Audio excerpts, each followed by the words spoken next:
Right. So thanks everyone who's joined already. And welcome to our lecture series titled Digital Anthropology Across the Globe, which is kicking off today and will run until June 2025, which is now, I'm realizing. And so, yeah, we are looking at digital anthropology from a global perspective and host a series of guest speakers over the course of 6 months. And those speakers will focus on different regions, including Africa, Europe, South America, Asia, Australia. And yeah, the event is organized by a commission, which is as the Commission of Digital Anthropology, which is relatively new. We started in 2023. I'm co-chairing it alongside Katrin Pieper, who sends her apologies for today since she's still traveling. And we have also wonderful social media interns, and I'll leave the introduction for a moment. But just to also explain, this commission is part of the International Union of Anthropological and Ethnological Sciences, and the World Anthropology Union is also part of this. So a global organization, really. So it was the commission itself was founded because we realized there was no such commission, and since it's a global organization, there's really a need to have these cross-cutting conversations around digital anthropology, which is still an emerging discipline, and really covering all kinds of topics, from theoretical, methodological discussions, new sites of ethnographic fieldwork, and novel forms of ethnographic practice. Today, I'm really excited to have Carol Parreiras with us, who's kicking off the series. Her talk is titled Digital Inequalities in Brazilian Favelas, Reflections on Users, Infrastructures, and Meaningful Connectivity. And before I hand over, I just wanted to also let Victoria introduce herself and also introduce Carol Pereira, since the introduction has come through Victoria. Well, hi everyone. I am social media manager for the commission. I have been an intern for US and working with the commission since early 2024. So to introduce Carol, she is an anthropologist and researcher in the Department of Anthropology at the University of São Paulo in Brazil. She is also the director of LETEC, Laboratory of Ethnographies of Technology and Digital Studies, sponsored by the São Paulo Research Foundation, FAPESP. Thank you. Over to you, Carol. Thank you so much. It's really nice to be here. I will read my presentation because I think it's better because of the time, and of course, because I'm not speaking my native language. But first of all, I would like to thank Victoria and Leah for the invitation to speak in the Digital Anthropology Across the Globe series. And I extend my thanks to all of you who came to listen to this talk today. It is truly a pleasure to be here to discuss parts of my current work with you. Before addressing the specific theme of this lecture, I would like to remark on the importance of discussing the broader issue of digital anthropology and the many ways the subfield has been developed around the world. More than ever, and probably the COVID-19 pandemic was responsible for the notoriety gained by the subfield in recent years, I am convinced that while discussing the digital, we are dealing with issues that are beyond the digital per se. Daniel Miller and Heather Horst, in the important book entitled Digital Anthropology, published in 2012, proposed that, I'm quoting them, the digital should and can be a highly effective means for reflecting upon what it means to be human, the ultimate task of anthropology as a discipline, end of quote. 13 years later, this affirmation is not only true, but of the utmost importance as a guide for our work as anthropologists. As we can see by recent events, the digital became an inseparable part of our life, and I will cite some of these events. Meta changing its content moderation and fact-checking process, Elon Musk and his proximity with Trump's government, elections of far-right leaders across the globe, such as in USA of Trump, Brazil's election of Bolsonaro in 2018, Modi's elections in India, X and Elon Musk defying the Brazilian Supreme Court, the ecosystems of misinformation regarding issues like the pandemics, diseases, elections, scientific facts, and the contestations of science, the troubling question of online bets. I'll talk about this a little today. The rising of digital influencers that try to influence everything that we do, think, and consume.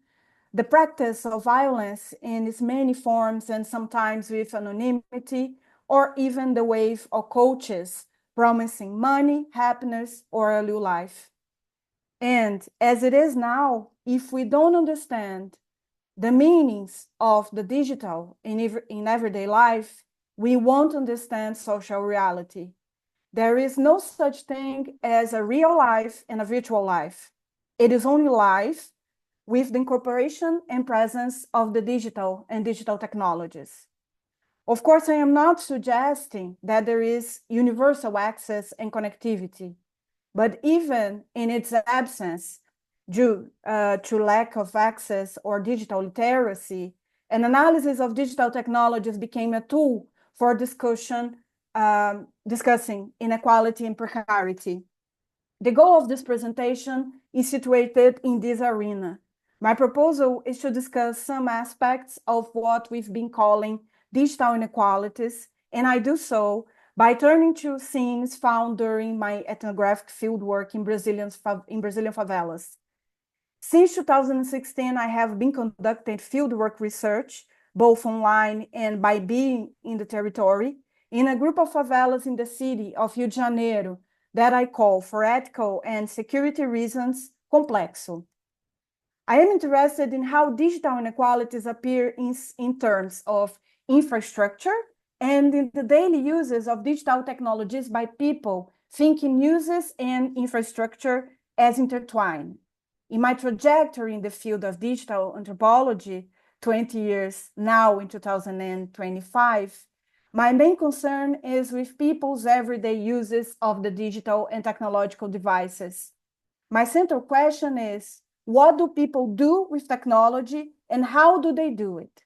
But when I started conducting ethnographic research to understand digital inequalities, other issues appeared, including infrastructures that allow connections, for example.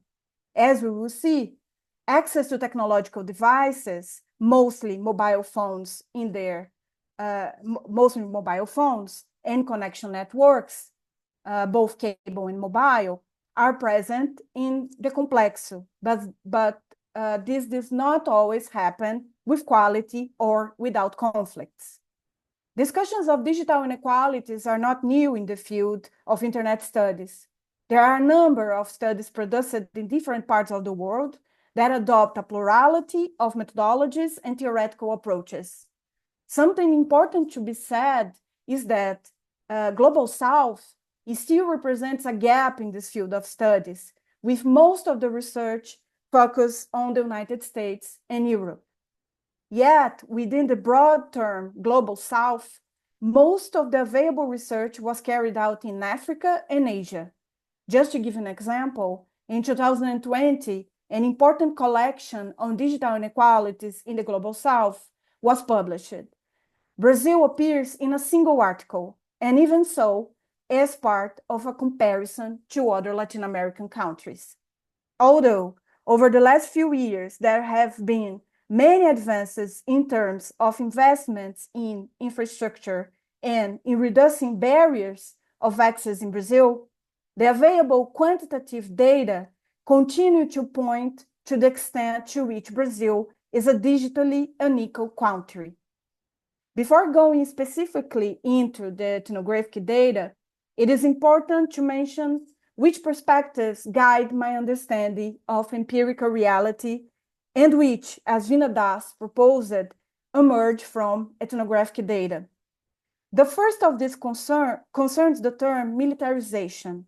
As proposed by Lia Rocha and Frank Davis, militarization, and I'll quote them, is a social process with diverse marks and effects on urban spaces and their inhabitants, end of quote. In this sense, based on their research experience in Rio de Janeiro, they consider militarization to be a form of government that is not restricted to the state and its agents, but also involves the police, the army, NGOs, and also groups linked to crime. This idea of militarization as a social process that organizes forms of government in certain spaces and populations seems to me to be quite useful for what I intend to address in this talk, especially in the first scene analyzed. In this presentation, I also work with the idea of precarity. To this end, my main reference is Butler's work. Though the author works with the concept of precariousness and precarity, similar, but not exactly the same, I am interested not in the ontological meaning of precariousness, that is, we are all precarious and subject to that, but in Butler's observations regarding the tactics of distributing precarity. This process is directly related to neoliberal objectives that place certain populations and subjects as more precarious than others. In practical terms, this concerns the differential allocation of resources, housing, access to health and education, garbage collection, and in recent times, it also involves technological artifacts. I have always been worried about the fact that in Brazil, even with well-known and evident social inequalities, we still talk very little about the inequalities created, reproduced, and or exacerbated by the use or non-use of digital technologies and the internet.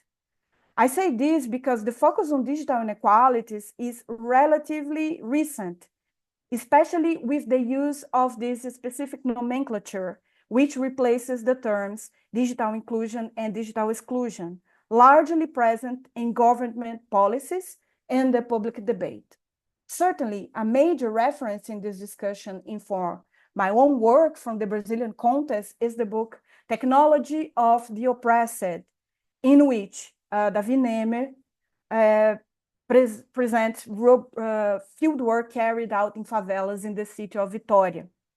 The most recent quantitative data available provided by ICT Households 2024, a large survey conducted annually by one of the largest institutions dedicated to understanding digital matters in Brazil, indicates that in recent years, there has been a considerable growth in the number of people in Brazilian households with some type of internet connection. However, it is estimated that about 29 million people have no connection at all. When we cross this data with social class, which in Brazil is divided into A, B, C, D, and E, with A and B pointing to the rich and more privileged classes, C to the so-called middle class, and D and E to the impoverished classes, we see that 70 million Brazilians without any form of connection are in classes D and E, the same ones found in the favelas in my research.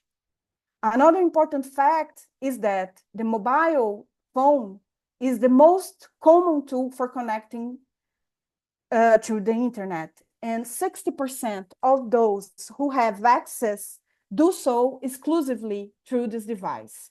In classes D and E, this number rises to 86%.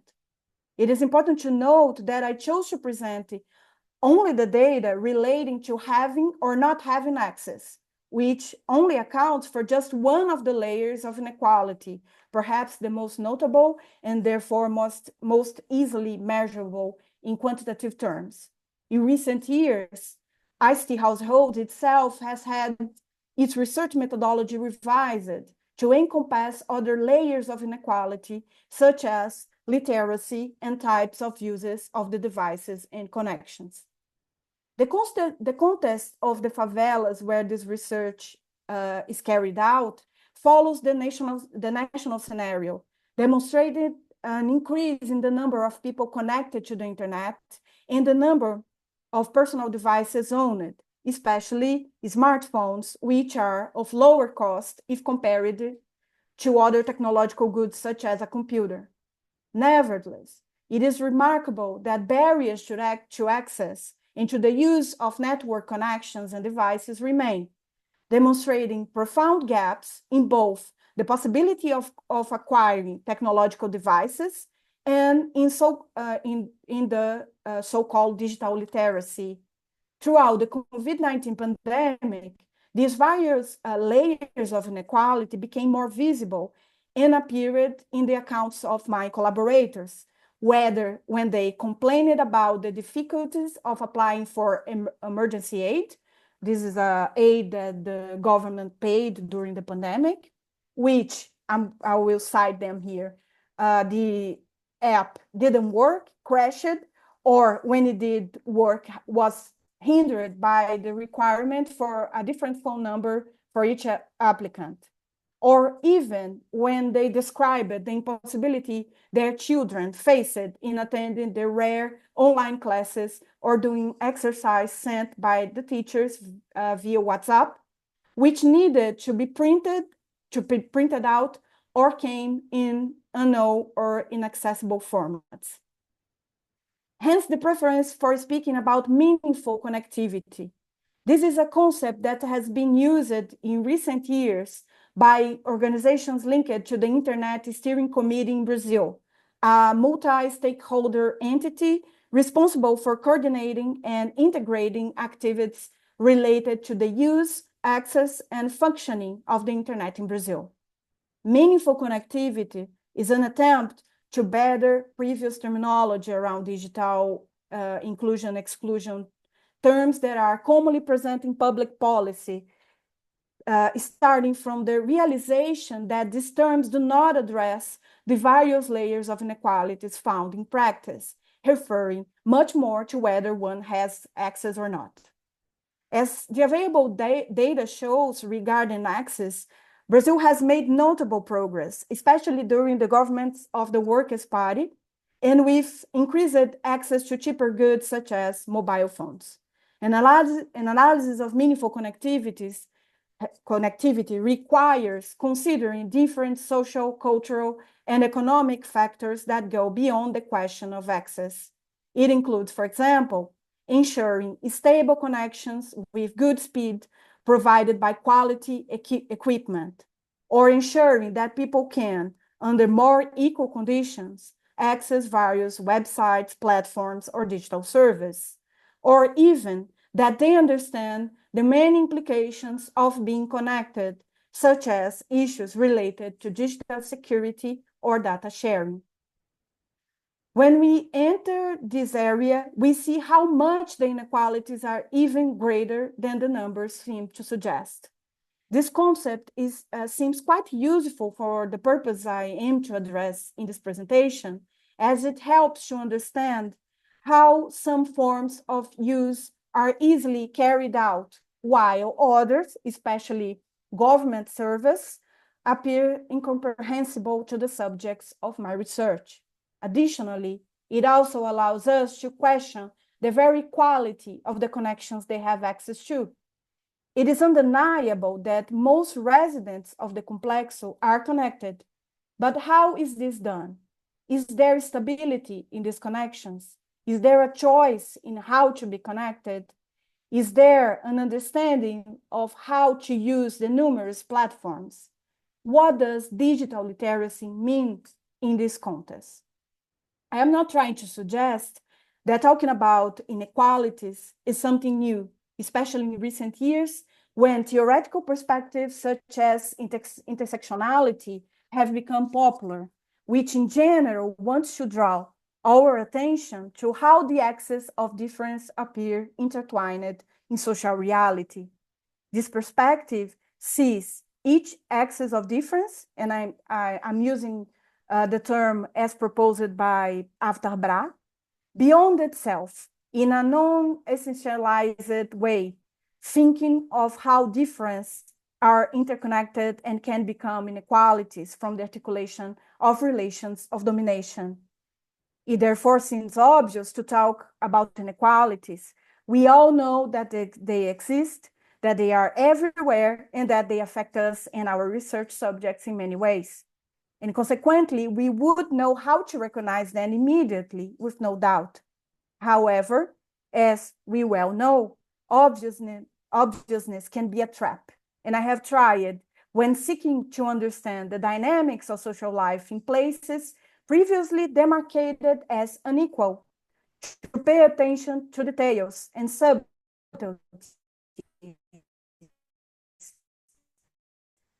or as I have proposed, instead by Vinodar, to microhistories and micro-geographies that appear throughout the fieldwork, and that for the texture of everyday life in its most ordinary character. With this, I seek not to fall into the fixity of categories or even the establishment of previous views based on common sense about the meanings not only of inequality, but also of poverty, misery, precarity, and vulnerability, for example. My aim is to demonstrate how digital inequalities are but one aspect of broader social unequal process and one type of material precariousness that exists in these places. The presentation is based on ethnographic scenes that help me think about the multiple meanings that digital inequalities and inequalities in a broader sense gain in this context, and that are organizing as referring to the infrastructure and to uses and literacy. One final note before moving on to the scenes. I believe it's necessary to present the context in which the fieldwork research takes place. Complexo is composed of 6 favelas situated in the west zone of the city of Rio de Janeiro. These are places marked by the different phase of poverty and with a series of structural precarity, such as lack of basic sanitation, little access to potable water, unsafe housing that is not always made of brickwork, lack of garbage collection, difficulty in accessing health service, food insecurity, and in the specific case of technology, intermittent and poor quality access to devices, connection networks, and platforms. From this, I have adopted the term durable inequalities as proposed by Charles Tilly to think about, quoting him, inequalities that last from one social interaction to the next, end of quote. Interested in the causes, effects, uses, and structures of these inequalities, which last over time, are systematic and act in the constitution of subjects. As in several other favelas in the city, these territories are dominated by a criminal faction linked mainly to drug trafficking. There are also constant armed conflicts with the police and with the army at times. For this reason, and inspired by the brilliant study conducted by my colleague Juliana Farias on how governance in favelas of Rio de Janeiro is based on death, I characterize this favela as militarized territories.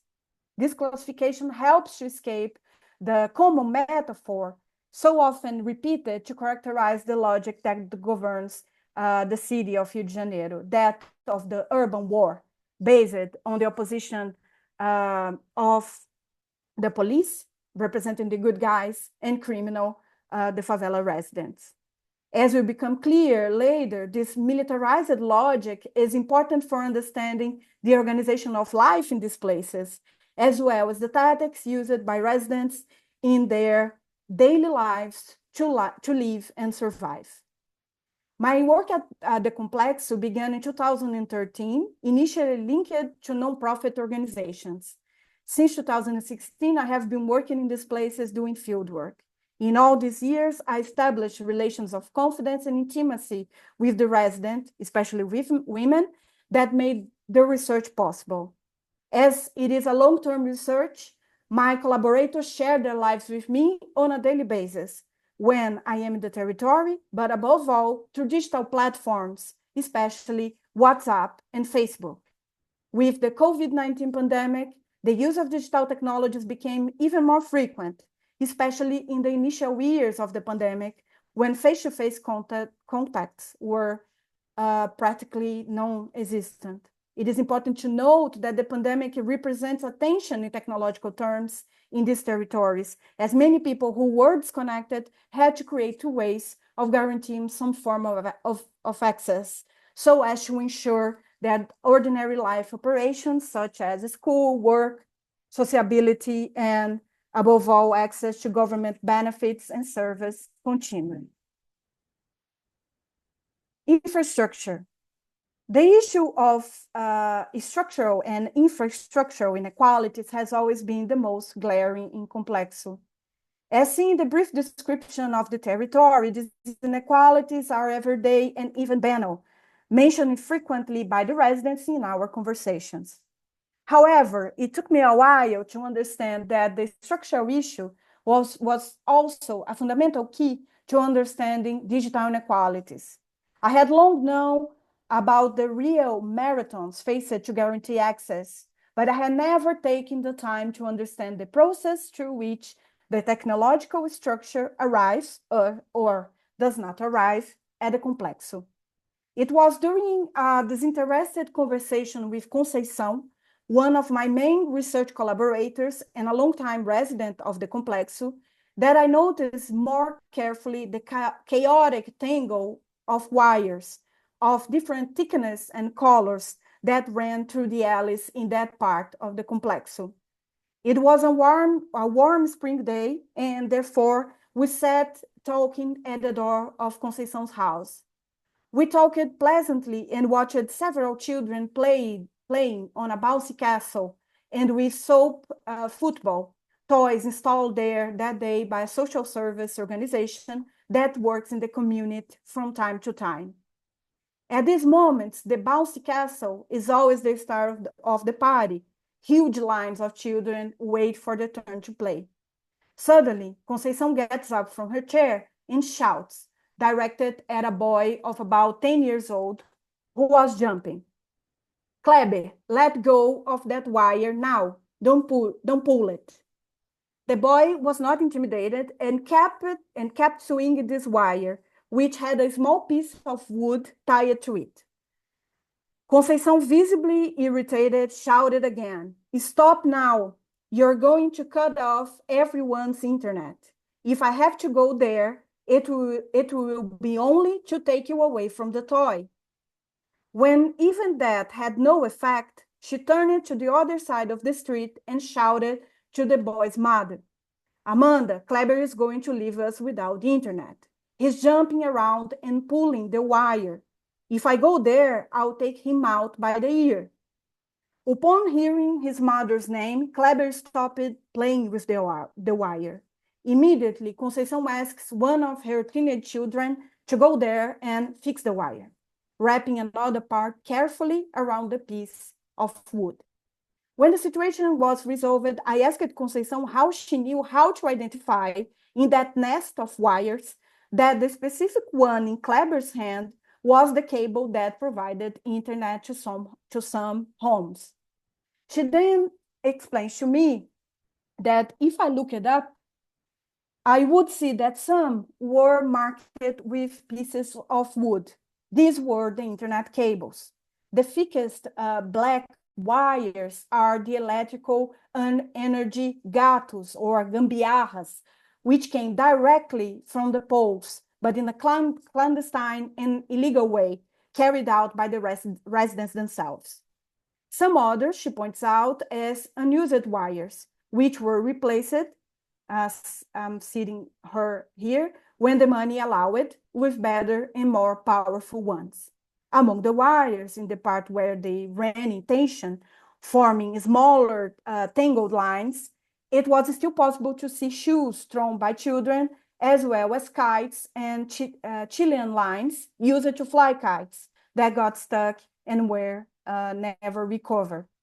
As I listened to Conceição speak, I kept thinking about how much that landscape had already become so banal to me that I couldn't even notice it beyond the immediate register of my eyes. But as I learned from Michael Tossek, any detail, I'm quoting him, evanescent or banal, is necessary to unsettle any reality, end of quote, and ultimately allow reality to disturb us. In a way, it was exactly the banality that woke me up to deeper meanings that that tangle of wires seem to want to communicate. In Brazilian, the so-called gambiarras or gatos, as the nests of wires represent, is common, especially in peripheral territories and with structural problems such as favelas. After this case I have just narrated, I started asking Conceição about how the internet got there. She tells me that the decision to have the internet at home came especially during the pandemic, when her 3 school-age children were unable to go to school for months. To install it, she contacted via WhatsApp a guy nominated in a community WhatsApp group. This guy worked for one of the largest telephone companies providing broadband internet in the country and took advantage of the technical structure nearby and his expertise to pull more cables and take the connection into the favela. It is worth mentioning that as they are considered dangerous places, servers generally do not enter the favela, even if one of the residents tries to hire them. Everything works from these gambiarras, creating what the residents call a gatunete. Every month, an amount is paid directly to the guy responsible for the installation, which is done through PIX, a bank transfer model started in Brazil in 2021, in which seeks to facilitate transactions between people, companies, and banks. PIX allows transfer to be made between different banks, which was extremely slow and time-consuming in Brazil, and with immediate compensation in the recipient's account. PIX is a digital and facilitated transaction model that only requires the registration of a security key to receive and send values, which can be the CPF, our social security number in Brazil, email or cell phone number, and use it from a smartphone with a banking app or QR code reader. Since its implementation, PIX was quickly adopted by my collaborators, and today hardly anything is paid in cash within the favelas. This is important research data because it points both to the greater penetration of digital artifacts, even among populations from lower social classes, and to the subsequent learning process that carrying out these operations requires. As we will see later, digital literacy is an essential key to understand inequalities in this context. In the design of platforms and applications, the possibility or not of intuitively using these artifacts, the existence or not of learning from a shared social use, the understanding or not of certain languages that enable their use, including here the ability to read in contexts where school dropout rates are still high, are essential points to take into account. There are many stories involving wires. I clearly remember the prayer requests posted on Facebook and WhatsApp status for a resident who had fallen from a pole while trying to steal copper wires, the same ones used for internet cable connections, in the nearby neighborhood and was in critical condition in the hospital. Or seen during my walks in certain areas of the territory, piles of the same copper wire cables is still unused and probably stolen as well. Still full of questions, I spoke to Beth, another interlocutor who lives in a very precarious part of the complexo, located under a viaduct on one of the city's busiest roads and between the passenger railway line and the river. I already knew in advance that as she had a remote job and was attending business school in the form of distance education, Beth had a basic notebook, something quite rare in the Complexo, given that most connections are made via mobile phone and connection by cable in her shack. In our conversation, she repeated what Conceição had told me regarding the installation of the cables. However, she went further to explain to me that any and all GatoNet installations could only be done with authorization from, I'm quoting her, drug trafficking. That is, the faction that controls the territory. Furthermore, as they were unable to carry out the service themselves, the faction made an agreement with the militia that controls a neighboring favela. In general terms, militias are armed groups that emerged in Rio de Janeiro in the 90s with the declared goal of combating crime. Since their creation, militias are made up of former security force agents, police, armed navy, or former firefighters. As time went by, they began to expand throughout the city's territory, taking over regions that previously belonged to factions linked to drug trafficking and establishing a very specific form of government based on armed force, extortion of local residents and traders, and control of the life of communities. It is also worth remembering that many of the main political events in Brazil in recent years, such as the murder of Councillor Marielle Franco and the election of ultra-rightist Jair Bolsonaro as president, involve the actions of the militia, which today has ties and power that far exceed the limits of favelas. In the case of Complexo, the presence of the militia is recent and is supported by the agreement with the faction. In the case of internet supply, the militia provides workers who carry out the installation and charge the amount paid monthly, around 70 reais, something like $12, which is divided between the faction and the militia. If someone does not pay the monthly fee, the service is immediately disconnected. The connection wire is literally cut and the modem that allows the Wi-Fi to work is removed. In this logic, any resident who wishes to have access to the internet via a cable connection must contract the service in the same way.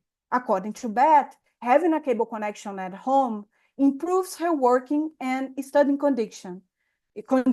But she believes that even so, she still has access, I will quote her, to a bad connection, secondhand, as she said. Not having the freedom to choose your connection provider is pointed out by her as something that explains the low quality and low speed of the internet she receives. Even if you want another service, you are forbidden. Nothing can be installed without authorization. Not even the Starlink satellite antennas, which were mentioned in a conversation I had with an interlocutor. Even though they are expensive, they would solve the constant connection drops and improve the quality. According to him, and I'm quoting again, we even saw the price and could split it between several houses, but there's the antenna, so it can be installed. What this statement shows us is that in militarized territories, forms of government are quite restrictive, with no escape route or choice for residents. This undoubtedly illustrates how, in practice, digital inequality appear, in this case with a Gambiarra connection, always second-hand. How can we talk about meaningful connectivity in this case? Is it really meaningful? CoDA, another research collaborator, brings up some more questions that help to go further in understanding this inequality. As far as I remember and have reported in my field diary, CoDA was the first resident of one of the Complexos favelas to install cable internet in her home. This happened at a time when her partner got a steady job in the construction industry and the family income was higher. However, when the construction site where he was working finished sometime later, the family began to experience difficulties again. In order not to give up the internet at home, which according to CoDA helped her children, and when looking for a job, she started making her Wi-Fi connection password available to her neighbors upon payment of a monthly fee, 15 reais per month, something like $3 per month. With this money, the connection continued to be paid, and there was still a small profit. When I asked if she was worried about the password being spread, she explained, Carol, I type the password directly on their mobile phone. I don't write it. And the boys, her sons, learned to change the password. I don't know how to do that, but they do. Then, if you haven't paid, I'll tell them to change the password, and you only get it again if you pay. In this case, we see how it makes a difference to have a better connection as far as possible here than the mobile phone networks used by most residents. Having a cable connection allows, for example, for watching videos on YouTube, a craze among teenagers and children, and accessing things that go beyond WhatsApp and Facebook, two platforms that are included in the zero rating policy adopted in Brazil by all the mobile phone operators. Even if your prepaid credits have run out, you can still access WhatsApp and Facebook, and more recently, Instagram. But everything else is unavailable. Actions like CIDAs come in exactly where there is a lack of connection. For a relatively low price, connection continues to be possible. Taken together, what this data shows are different phases of digital inequality. We are not talking about disconnection, but about connections that are far from ideal conditions and accessible only to a small part of the Brazilian population. Having a connection is an important step, but the lack of quality and dependency on mobile phones makes a series of everyday activities unfeasible, such as typing a resume in a text editor, accessing a job search website, or government platforms, using streaming, or even ways of getting information, such as major news portals. Talking now about uses and digital literacy. As I have shown, some digital platforms have their use facilitated by both by the free connection, such as Facebook and WhatsApp, and because they allow for users to quickly master their use. Since the beginning of my field research, it has always caught my attention how the age criterion was an important marker for understanding the uses of digital technologies. Children and teenagers had an easier time using different platforms, such as various image and video editing applications, TikTok, where videos of dances, funk, and choreography challenges proliferate, to YouTube and for different game applications. Based on the success of TikTok dances, for example, they even have public contests in the favela to choose the best TikTok dancers in different ages, child, teenager, and adult. The champion receives prizes in money, or in the case of adults, an iPhone, the most desired good in this place. Children and teenagers recurrently compete for the users of their parents and responsible adults' cell phones, as in some homes there is a single phone available for the entire family group.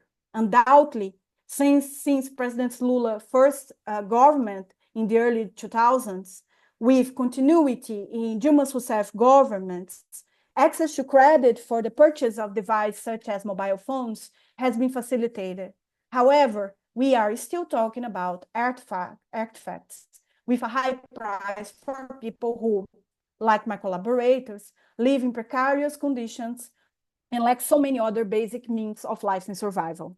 I've always heard epic stories about acquiring mobile phones, buying from so-called street markets or for cargo theft or smuggling, division of time spent using the same device by families of 5, 6 people, exchange of service or other products for mobile phones, making loans, and especially when Bolsonaro released a loan for low-income people who are currently highly in debt. However, we know that even with access, the uses are very different between people. It is really easy to access platforms such as WhatsApp and Facebook, but there is a lack of knowledge about how text editors work, such as Word, or even regarding how to send emails.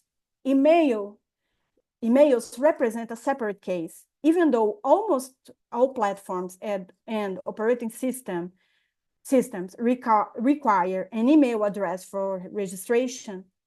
Reports from my interlocutors about difficulty using emails and saving passwords when they manage to create them are common.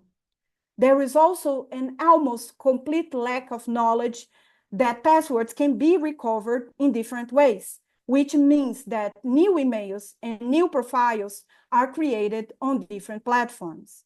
Dani, a collaborator, appears as my friend on Facebook in 5 different profiles.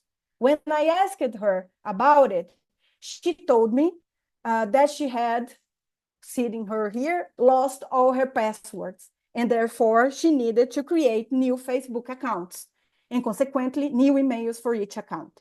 In this case, we can see what I call digital losses of data, files, passwords, which points to the importance of digital literacy in order to successfully use technology and features like password recovery, use of data clouds, but also to the impacts of the loss of devices and digital data in impoverished contexts.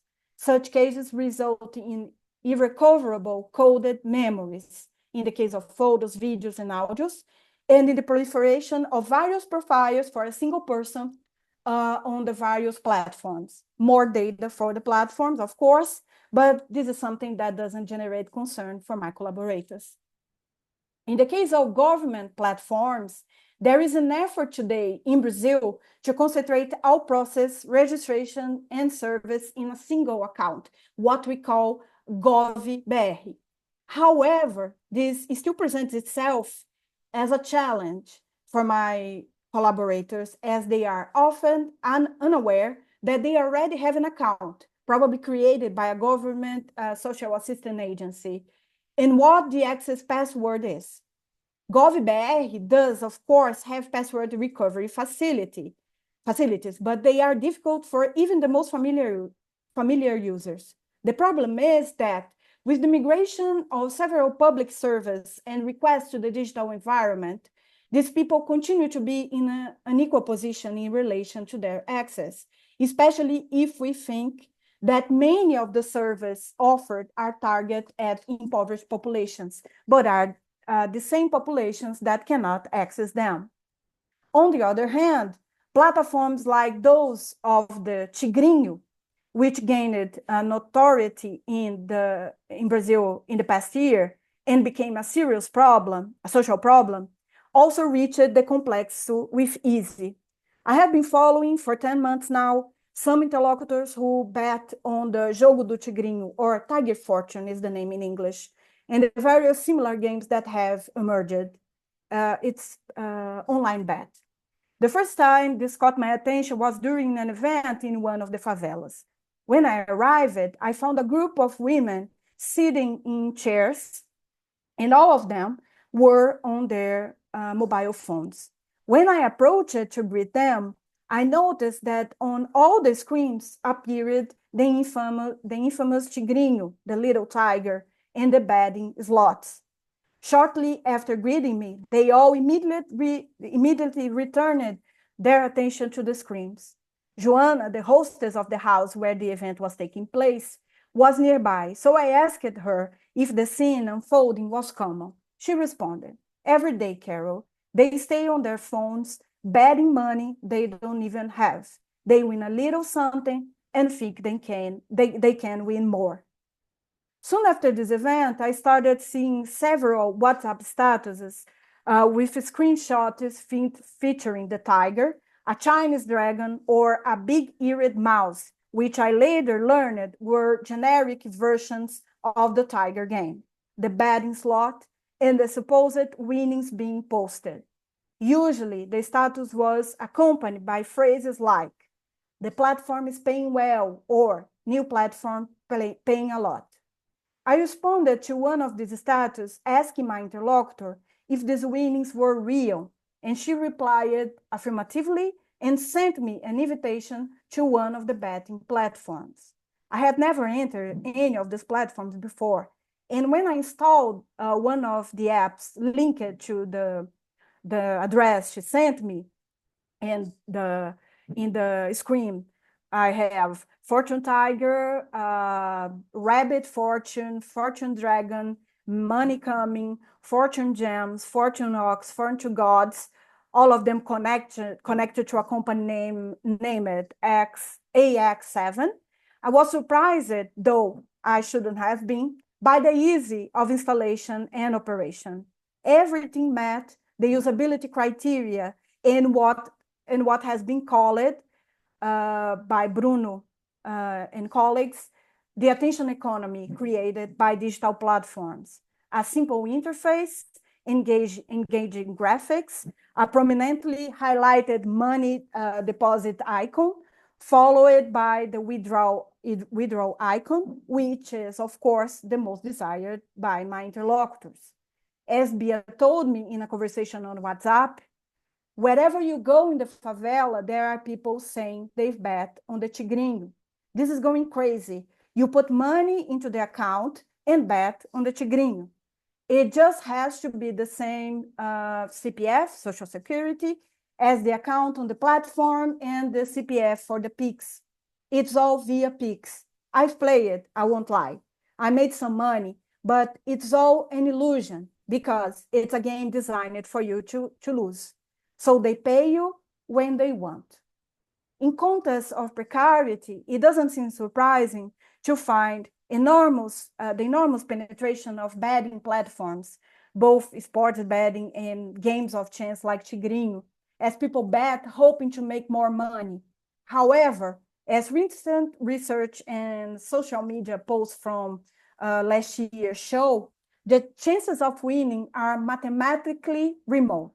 There is an initial gain, no doubt, which keeps people playing and in the process losing the little resources they have, even funds from programs like Bolsa Família. Through the scenes, I seek to show some of the local and everyday faces of digital inequalities, as well as their association with broader social inequalities and material precarity in order to go beyond macroscopic quantitative data and understand how processes of exclusion occur at the ordinary level of life. I do not intend to be innovative, but to show how this kind of inequality appears in peripheral urban areas of Brazil, trying to fill the gap of studies in this area. I also want to point out the urgent need for more investment in forms of digital education and in better government applications and digital service. When making the epistemological choice, as suggested by Rego Pisani, of listening to the voice of the poor, as I have insisted on doing, what these voices point to is the countless divisions of a historically and structurally unequal country that are now being reproduced and recreated from digital. Thank you.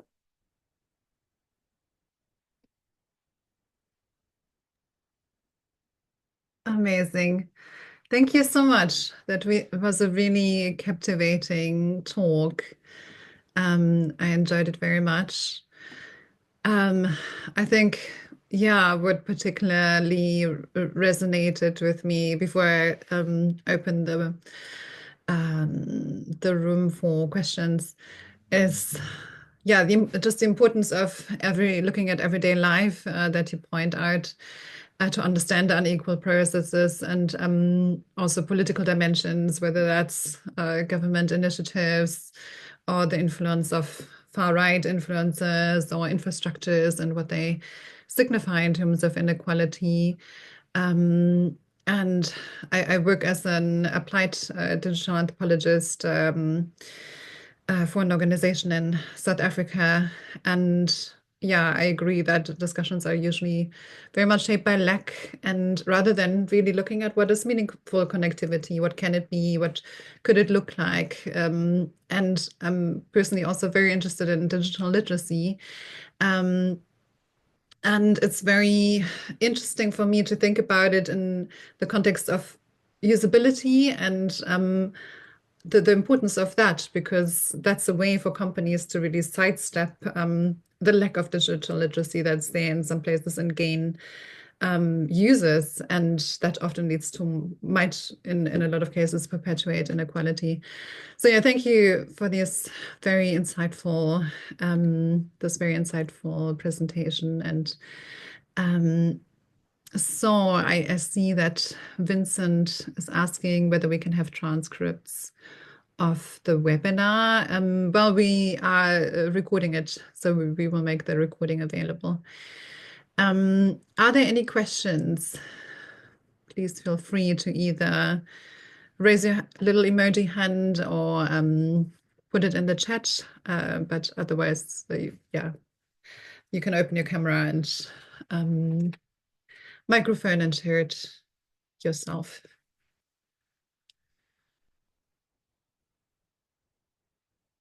So Milena, please go ahead. Hi, Carol. Thank you to be here sharing your knowledge with us. I am Melina from Rio de Janeiro. I am PhD student from Rural University. I think you know. And I like a lot your presentation because you gave us a very covered view about the digital anthropology here in Brazil. Like you told about themes regarding favelas, regarding the militias, regarding the shared economy. It is also very great to see that you provide us this information about sharing economy. I was very interested about the strategies that one of your interviewers got, how to keep having internet in her home, and also it was a very smart strategy regarding the password that she put by herself in the phone. This was the way that she controlled the things. She managed the situation. It is very great. I would like to know about two things. One is how Conceição used to get internet before the COVID, because you told that she did not have internet at home before the COVID. And I also would like to know if she contracted the home, let's call it in this way, the home internet for the kids to study or for the kids to having fun. I would like to know about it. And also, let me find the other. Regarding the methodological part, I want to know if you find or if you develop some new methodological innovations regarding digital anthropology, regarding how you conduct your field work during this time. Thank you.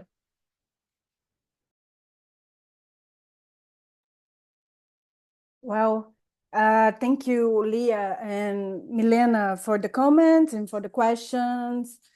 Milena, Conceição, before the pandemic, Conceição only used 4G, 3G connection on the mobile phone. She didn't have a connection at home at that moment. And she decided, because at some point, I don't know if it was a broader decision in public schools, but teachers started to send to the mothers via WhatsApp a lot of exercise for children to do during this time. They don't have classes because we know that, now we know that, we discover with the pandemic, a lot of teachers even them, they don't have good connections for an online class or online meeting as we are having here now. We discovered that even in our universities, right? So they started to send some things through WhatsApp because everybody has WhatsApp, so you send there. But for them, what's really difficult, first, to teach something to the children because they don't know how to do it, and the mothers don't know how to do it as well.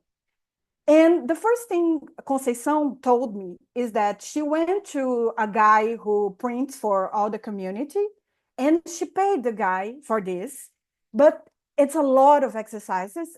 She almost 100 reais. She have to pay for it, and she decided that it's not possible to maintain a thing like that in a house where she don't have money for anything, and of course she don't have money to print things. And then people were offering the service in the WhatsApp group of the community. There's a lot of WhatsApp groups in the communities. I have an article about this, about community resonance, about concerning disinformation and hate speech, extreme speech. I'm using this concept. It will be out in April, I think. I can put the link of the book here because it's a book about WhatsApp, using WhatsApp in different parts of the world. It's an amazing book, actually. Not only my article is one of many.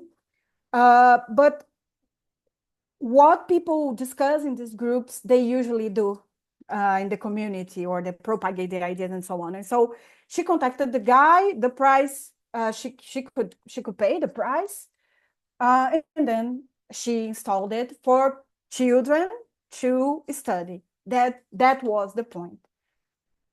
I think now, because we have, I don't know, 3-4 years now that this happened, that the children didn't use it for studying because it didn't happen in Brazil and in most part of Rio de Janeiro, because I read some other works with people working in favelas, in public schools and everything.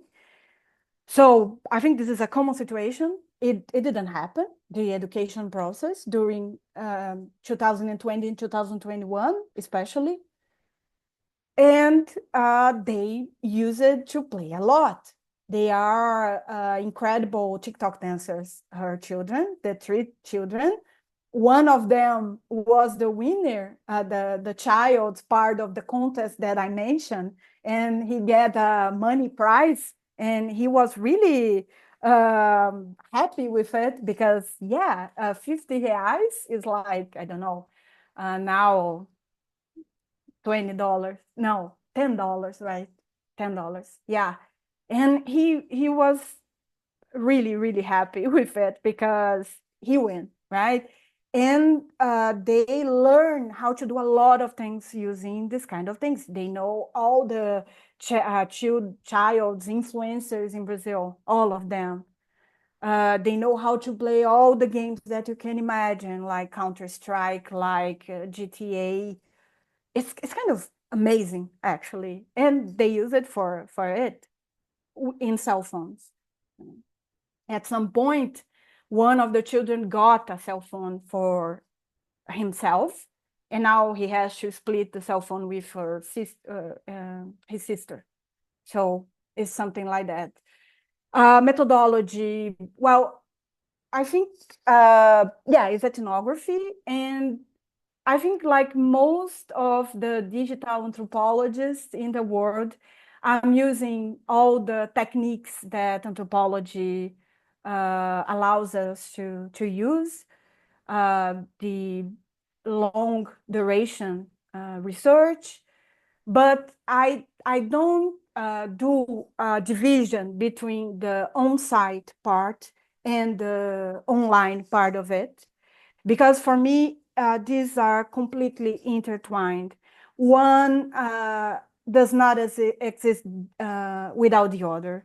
And I think the pandemic was really important for me to not only see that because I knew it was something that I thought about, but to make sure that is the best strategy, because I receive messages from them, from many of them, all the time, every day. There is only one thing that I think that is important to mention concerning the ethical part of this, because of course methodology and ethics are the same discussion. We are not discussing different things here, but the same thing. They walk together. Is that they tell me a lot of stories about a lot of things. Think about a thing they tell me about it. And for me, one thing that was really hard was to separate the research part and the personal part, because I became really engaged in conversations with these people. During the pandemic, it was crazy because before the pandemic, I was living outside Brazil. So it was a year that I didn't see anyone, that I didn't go to the favelas, right? So I was talking to them all the time. And then I started with a strategy that is, we talk a lot. And if something they tell me is important for the research, or I think, oh, there's something here, I want to talk more, I stop the conversation and I tell, hey, you know about the research, I told you about that, and they know everything about it. Some of them even read something that I published in Portuguese, and then all of this by WhatsApp. And then I told, can we talk about it? And then I remember everything, like the ethics points of the research. We won't use this for academic purposes and so on. And then we talk more about it. If the person says, oh, I don't want it to be on the research, I don't want to talk more about it, I was just, I don't know, saying something because I need to say, I want to use, of course. And I use usually, they don't want to talk with me by text because they have a lot of difficulty texting. So we exchange, most part of the conversations is audio conversations, sometimes video conversations, sometimes we call each other, but I make sure every time I will use something or that I want to use something for the research, that I send a message, a voice message saying, hey, can we talk more? Or do you remember the research? Things like that. I publish, this one is in Portuguese. I publish a little about the use of WhatsApp for as a methodological tool, right? The methodological platform, digital platform in Portuguese in the journal Novos Debates, the last issue of it. So you can find more, a little about my strategies concerning WhatsApp there. Unfortunately, it's only in Portuguese.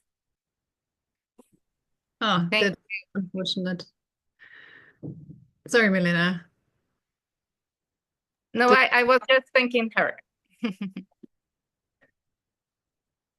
Oh, okay. Yes, thank you. I would, yeah, that's unfortunate because I would really like to read more about it, but I can try if Google Translate is any decent. The other part that you mentioned about technology is not being necessarily used in an educational way as intended just really reminded me of Payal Aurora, right, and her publication, The Next Million Users, and how leisure is still considered a luxury, but it's difficult for people to accept that technology might open up a lot of leisure spaces for people that are thought of if people live in the so-called global south. They're just expected to use technologies in a particular way to uplift themselves and so on and so forth. So we had two, yes, Nihala, is your hand, but I think Vincent was already raising a hand in the chat before, so I will take this order, Vincent, and then, yeah. Good morning. Right, in Brazil. Yes, we hear you. You hear me? Yeah, we can. Thank you. I'm Vincent. I'm from the Philippines, actually. No, the way just correct me if I'm wrong. The way I understood her presentation was like, how we actually evolve into like more on depending on digital, because May can relate to her study. I remember I was working before in a BPO industry here in the Philippines when I just graduated from college. So that was like back in the early 2000s. So BPO industry, particularly if you are like, you know, um if you are dealing with customer service, tech support. I remember before that was like pre-COVID era. This technology we are using right now, they were actually there early 2000s. I mean, would you believe like social media applications like WhatsApp, IMO, Viber, they were already there. There was like a repository of applications. But I think the world was really forced and pushed to use them when smartphones came out, and also pandemic came. When we had like challenges for logistics, we cannot see each other, you cannot touch someone. So the only way for you to communicate is by video call, or more like blended communication. Occasional face to face, but most of the time we were interacting through you know um social media and the internet. So that's the way how I understand her presentation. And also, when technology evolved from like analog before, like in the 2000s, became digital now.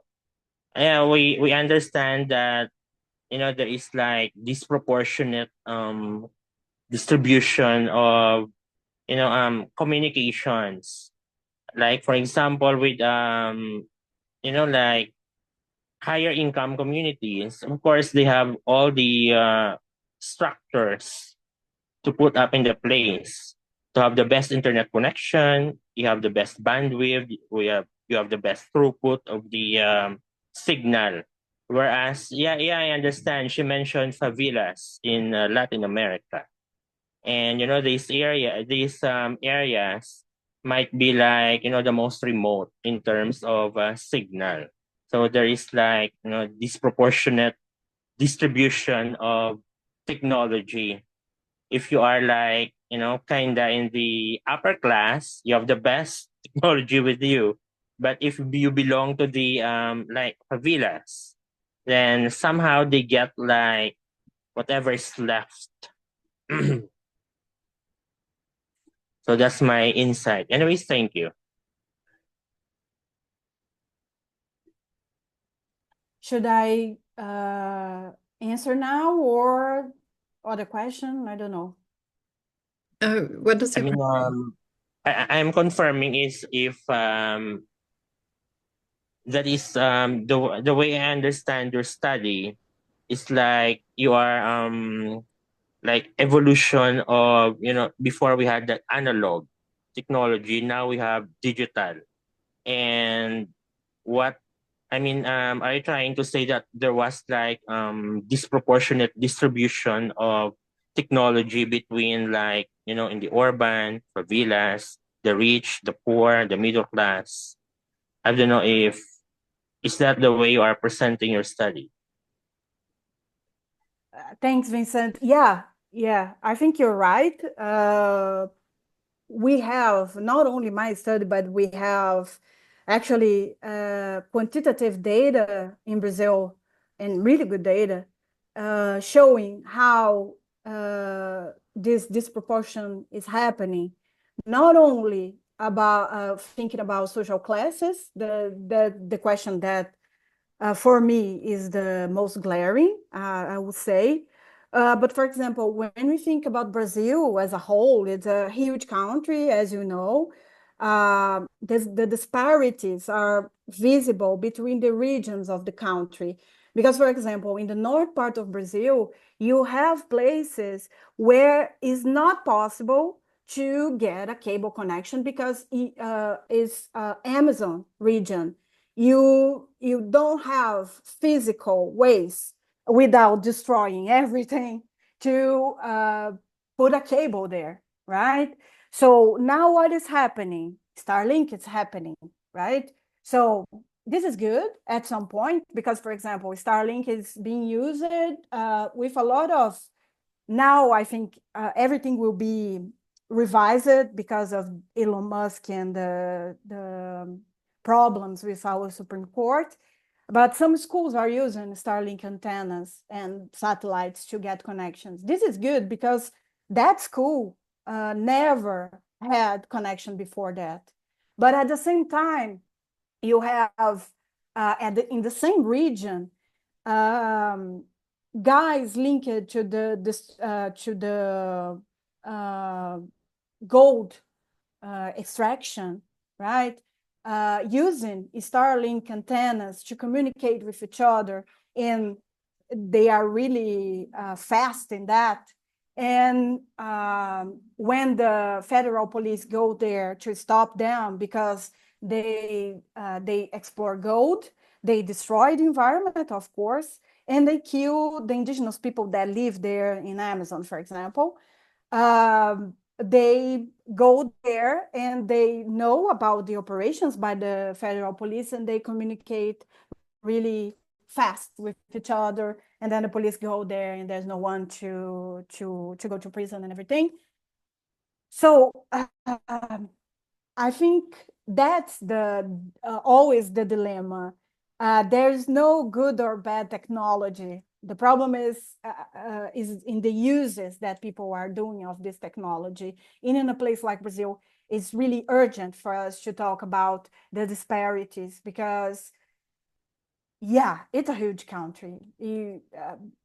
Some people here are Brazilian, I think 3 besides me. I don't know if you guys know Brazil, came here to Brazil, but it's kind of a mess, I would say, because it's completely different. The regions are completely different. The people is different. And yeah, we have to think about the structural part of these inequalities because they came with our history. It's historical, right? It came since we were colonized, right? I don't like this name by Portuguese, and yeah, the slavery. We have to deal with this historical heritage. We never dealt with that in Brazil. So these things are mixed. That's my point. Thank you. So we have 2 more questions at this time from Nihal. Please correct me. And one in the chat from Carla, which is quite interesting. Please go ahead. Thank you. First of all, thank you for your knowledge. Actually, at one, if I'm not wrong, you were talking about the militia thing that was actually impacting the services in such a way that it is actually disturbing the freedom to choose between connection providers.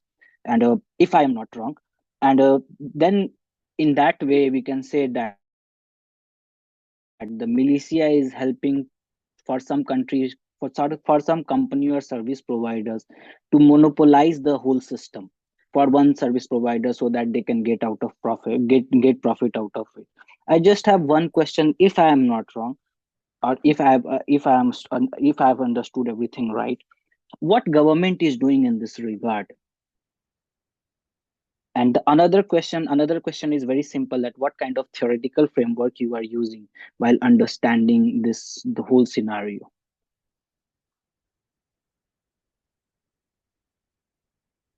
Thank you, Nihal. Yeah, militias are these armed groups, illegal, right? Criminal, and they are exploiting the service provided by the companies. They don't have an agreement with the companies. They just go there and get the connection, right? This is illegal. This is in the margins of the state, right? Like Vinodas proposes. Okay. Mm. So it's between the legal and illegal. So they go there, they get a connection, and they sell it. That's it, right? Of course, Okay. police is trying to avoid, for example, the theft of the iron cable, the copper cables. The copper cables in Brazil are really expensive, and most part of the connections in Rio de Janeiro, not in all cities because it's different, but in Rio de Janeiro, the providers use copper wires to provide the connection. So what they are doing, they put the police there to try to stop people for stealing the connections and the copper wires. But yeah, there is nothing being done because police can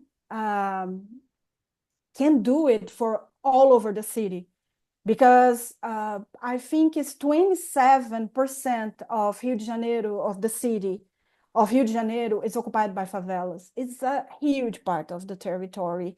You only have one neighborhood in Rio de Janeiro that you don't have a favela, one in many. So how you do that? How you have someone doing this for you? It's impossible, right? So, and the militias, the thing with the militias is that they have a bond with the police, with the army, with firefighters, and with the government. They are really strong. So it's really difficult for So, you to act against militias. It's easier for us to act so against it is a drug kind of trafficking. organized corruption or Yeah, organized crime. Okay. yeah. They And are what about formed theoretical by approaches? what? Sorry, I just want to just please continue and then I'll ask. Yeah. And yeah, I think it's that, because militia is formed by people, they're ex-police, ex-cops, ex-firefighters, ex-army agents, and so on, right? Mhm. And in Brazil, militia is a huge problem for us, as I mentioned, because Bolsonaro has strong ties with militias in the Bolsonaro family, because all of them, unfortunately for us, are in government positions. All of them has ties with militias, right? And it's really hard for the government to do something, because militia, And they try to govern every part of your life. Internet supply is one of the parts, because you have, for example, the gas supply. Militia is controlling some parts of the city. If you can or cannot have a party in the territory, militia is controlling in some part of the city. They are controlling, I don't know, who enters or who comes and go inside the favela. So they are really trying to benefit for everything. And all the residents in favelas controlled by militias, not Complexo. Complexo is only the internet supply came from the militia. But in favelas where they have all the control, all the residents have to pay a fee for them from time to time, for example. okay. And what about the Theoretically, for theory? protection. Mhm. No, I just wanted to ask what kind of theoretical approaches you have adopted for the whole digital anthropology for the studying this kind of. Yeah. Yeah, for digital anthropology, I think my main reference are some of the studies conducted in Brazil in recent years. We have the problem in Brazil is that most part of us write in Portuguese, so it's difficult for other people to read what we produce, but we produce a lot. Victoria is here, Milena is here, Carla, good to see you here, Carla is here, right? But my main, for this presentation, my main theoretical frameworks are the work of David Neme about Brazil, called Technology of the Oppressed, the book by Daniel Miller and Heather Horst, Digital Anthropology, The book that I love, Ethnography for the Internet by Christine Hine. Yeah, some of them, right? Thank you. You're welcome. And Right. we have a question from Carla here, right? Yes, exactly. So I don't know if you can see it. Carla says she's in transit, so she can't ask herself, but she wants to know a little bit more about how young people and children escape the difficulties of technological precariousness to access platforms like TikTok. Yeah, of course, they can't buy the technological devices themselves because they don't have money. So they really make a hell for the parents to let them use what they already have in the house, because even one mobile phone they have, and they start to make some strategies to split the time for the use. Sometimes when this happen a lot, you have, for example, that in Brazil, the postal service during Christmas, they ask children to write to Santa Claus asking for a gift, a really good gift. And all of them, because I saw many of the letters and the things they wrote, and they paint sometimes because some of them can't write yet, and all of them ask for a tablet or a mobile phone, right? Tablet, in Brazil, we have now really cheaper options. So it's a common thing there. They use it a lot. And sometimes, yeah, you have, for example, in the year that Bolsonaro paid an extra financial aid in the end of the year, a lot of the mothers used it to buy, for example, used cell phones for children or a tablet because it's really cheaper than the cell phones. Yeah, you buy from stolen goods because it's really cheaper. And you buy the most basic one. You don't need to be, of course, everybody wants an iPhone or the new Samsung Galaxy or something like that. But you find there the really basic options, Android options, most part of it, because they only want to access TikTok, and it works in the most part of the devices. Some of them Facebook, because they use Facebook to share strategies for games, for example, and games. And most part of it, you can play these games also. So you don't have, for example, that thing that WhatsApp do with you if you don't have a kind of operational system in a specific version. Your WhatsApp will not work anymore, right? The most part of these apps that they use, they don't have this problem. So you can have a basic one. Sometimes the screen is messed with cracks and everything, but they still there playing and doing things, right? I have a lot of pictures. I'm planning to use it in an article of children in line, seated in line, everyone with their cell phone, or the mother, father cell phone. They are playing together on the territory, for example, and they are there just doing that, right? So yeah.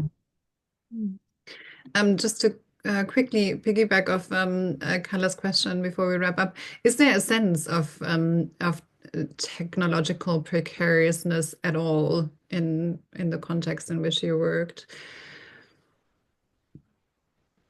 I think for some of them, yes. But for the most part, no, definitely. This is not a question. It's almost like, yeah, it's really on the ordinary level. I need to have a cell phone. I need to have connection because I need to do something, right? They don't think much about it.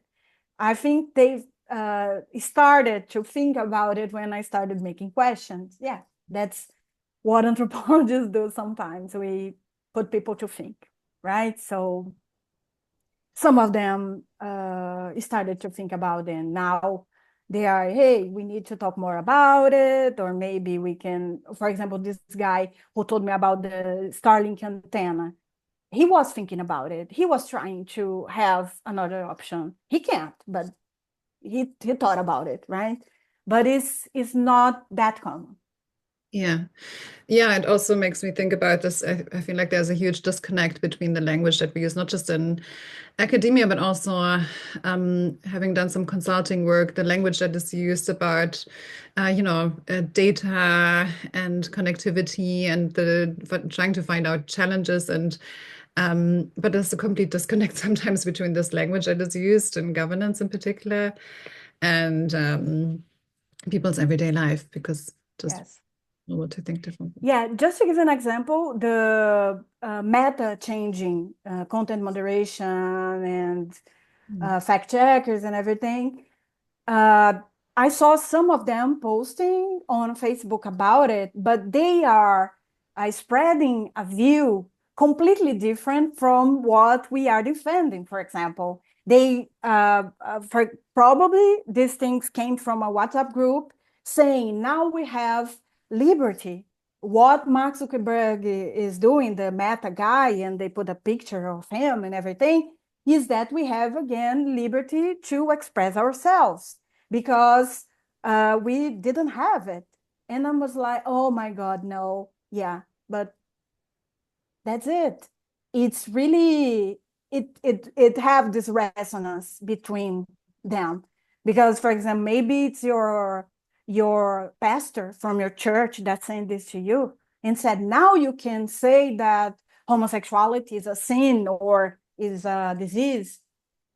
Yeah, it's hard.